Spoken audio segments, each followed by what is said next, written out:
Vous savez, quand je commençais à faire la recherche au niveau du lac Ossa, c'était en 2008. J'ai quitté les zones montagneuses du Cameroun à la découverte d'une espèce. Et la première fois que j'ai vu le lamantin, c'était une émotion très vive. Pourtant, plusieurs fois, on disait il y a le lamantin et on me montrait même la chair du lamantin. Malheureusement, le lamantin je voyais le lamantin beaucoup plus mort que vivant.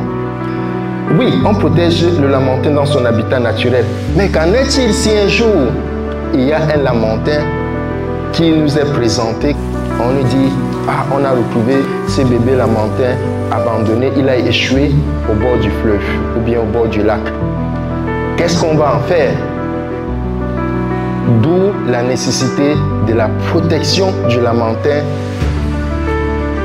hors de son environnement.